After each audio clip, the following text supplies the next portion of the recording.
Good morning বন্ধুরা, আশা করছি ভালো আছো। আমিও ভালো আছি। লিপির ছোট্ট সংসারে তোমাদের স্বাগত জানাই আর অনেক অনেক ভালোবাসা জানাই। তো চলো এখন থেকে ভিডিও স্টার্ট করলাম। তো দেখো বরমশাই চলে গেল ছেলেকে দিতে, আমাকে বলে দিয়ে গেল ফ্যানগুলো রাখা আছে সিঁড়ির ওপরে, নামিয়ে নিয়ে রেখে দিও। তো দেখো ফ্যানগুলো নামিয়ে দেওয়ার পর আমি নিজের কাজে লেগে পড়েছি। আর ওইদিকে আমার ভেতরের কাজগুলো সব করে নিলাম, বিছানা ঝাড়া, ঝাঁট দেওয়া। এখন আমি ঘরটা মুছে নিয়ে এখন বাইরেটা মুছে নিচ্ছি। আর বিয়ে বাড়িতে ওইদিকে কাজ আছে, সেই জন্য বললো যে ছেলেগুলো আনতে যেতে হবে, অর্ককে রেখে আসি স্কুল থেকে, তারপর আনতে যাব।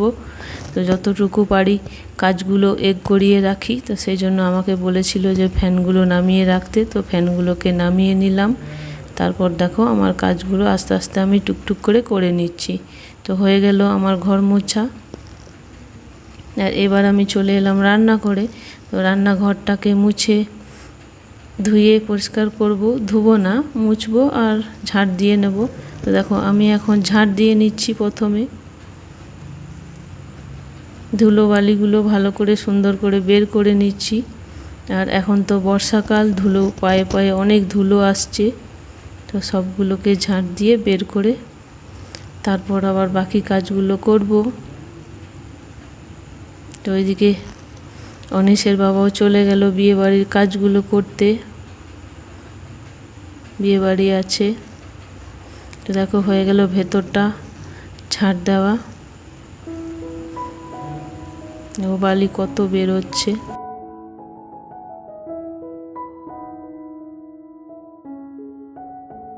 আর ওইদিকে আমি একেবারেই বালতিটাতে জল নিয়ে চলে এসেছি, যে ঝাঁটটা দেওয়ার পর মুছে নেব, তারপর বাসনগুলো ধুয়ে নেব। দেখো ভেতরটা হয়ে গেল, এবার আমি বাইরেটা দিয়ে দেব। বারান্দাটা ঝাঁট দেওয়ার পর এখন আমি উঠোনটা ঝাঁট দিতে চলে এলাম। দেখো মেঘলা মেঘলা আবহাওয়া, বৃষ্টি আজকে হয়নি কিন্তু মনে হচ্ছে হবে মেঘ, অতটা রোদ এখনও দেয়নি। তো 7টা পেরিয়ে গেছে, 7টা সময় তো গেল ছেলে স্কুলে, 7:10-15 হয়ে যাবে। তো দেখো আমি এখন গ্যাসটাকেও মুছে নিচ্ছি, ওভেনটাকে, গ্যাস না ওভেনটাকেও মুছে নিচ্ছি।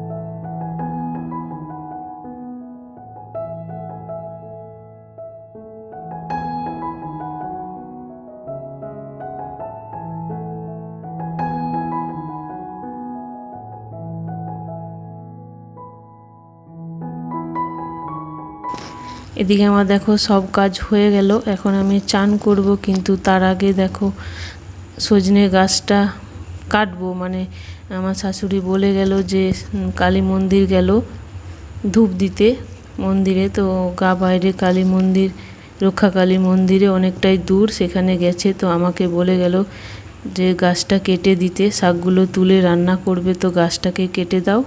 আর আবার নতুন করে গজাবে, তারপর আবার পাতাগুলো হবে, তখন আবার রান্না করা হবে। তো গাছটাতে শুটি ভালো হয় না, সেই জন্য আমরা পাতাগুলোকে খেয়ে নিচ্ছি, মানে রান্না করে। তো দেখো তুলে নিলাম, 2টো ডাল হয়েছিল বড় বড়, সেই দুটোকে কেটে নিলাম। আগে হয়েছিল অনেকগুলো, সেগুলোকেও কেটে দিয়েছিলাম।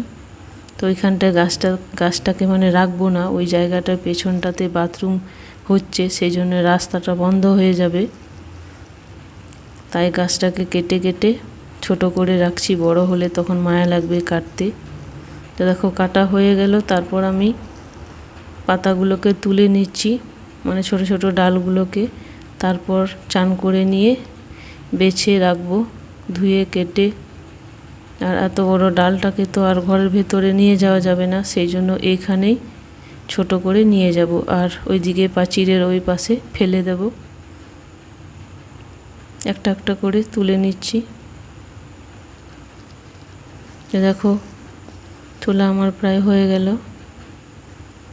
ওইদিকে আমার শাশুড়ি প্রতি শনিবার মঙ্গলবার যায় কালী মন্দির ধূপ দিতে। তো আজকে শনিবার, তো শনিবার বলতে আজ তো এখন সোমবার, কিন্তু সোমবারে আজ এডিট করছি।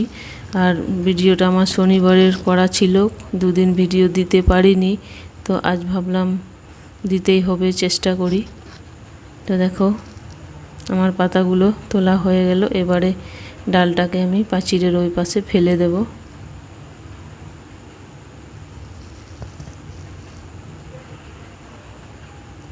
দেখো সবগুলোকে গুছিয়ে নিয়ে, আর অনেকগুলোই পাতা বেরিয়েছে, দুদিন হবে, একদিনে শেষ করতে পারবো না, তো তুলে রেখে দেব।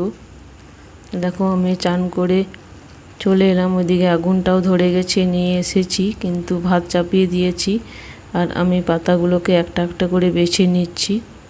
এটাই হচ্ছে বড় সমস্যা, একটা একটা করে বাছতে অনেকটাই সময় লাগবে, কিন্তু কিছু করার নেই, একা হাতে নিজেকেই সব কিছু করতে হবে। তাই দেখো বেছে নিচ্ছি। এদিকে ভাতের চাল দেওয়াও আমার হয়ে গেছে, ভাতটা হতে থাক। দেখো এখন আমার ভাত হয়ে গেছে, ভাতে দিয়েছিলাম 2টো আলু, তো আলু সেদ্ধ হয়ে গেছে। আলু তো ছেলের চাই প্রতিদিনই। দেখো 2টো আলু দিয়েছি, আলুগুলো নামিয়ে নিলাম। আর একটু পরেই ভাতটা নামাবো, আর একটু মনে হচ্ছে হবে, সেই জন্য থাক এখন।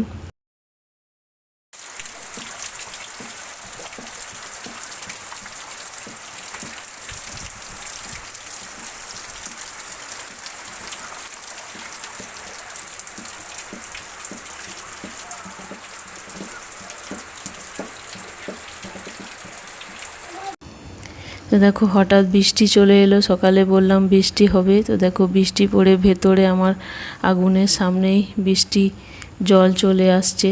দেখো ওতেই কষ্ট করে রান্না করতে হচ্ছে। এদিকে দেখো পটলটা আমার হয়ে গেল, একটু ঝোল ঝোল রেখেছি। দেখো আর ডাল করিনি, সেই জন্য একটু ঝোল ঝোল রাখলাম। আর আজকে সেদ্ধ করে আলুটাকে চাপাইনি, একেবারে পটল আলু একসঙ্গে কেটে চাপিয়েছি, তাই একটু শক্ত শক্ত হলো।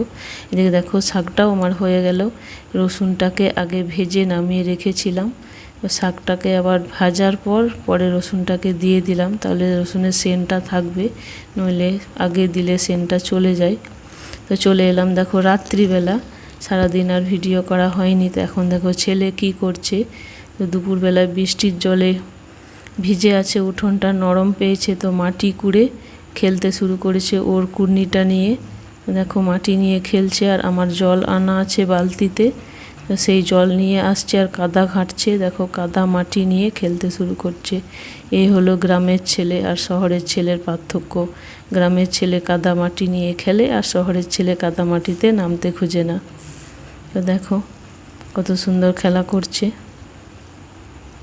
সারাদিন তো খেলবেই, তারপর আবার রাত্রিবেলাও খেলতে ছাড়ে না। দেখিয়ে নিয়ে কি করছে ছেলে আমার। আর এদিকে আমি দেখো রান্না করছি, আমার রান্না প্রায় হয়ে গেল। এখন আমি মাংস চাপিয়েছি, আর দিনের ভাত আছে কিছুটা, আর ওইদিকে ছেলের বাবা খাবে না, সেই জন্য আমরা মাংস রান্না করছি। দেখো এই দেখো ভাত আছে। তো চলো আজকের ভিডিওটা এখানে শেষ করলাম। সকলে সুস্থ থেকো, ভালো থেকো, দেখা হচ্ছে পরবর্তী নতুন কোনো ভিডিওর সাথে।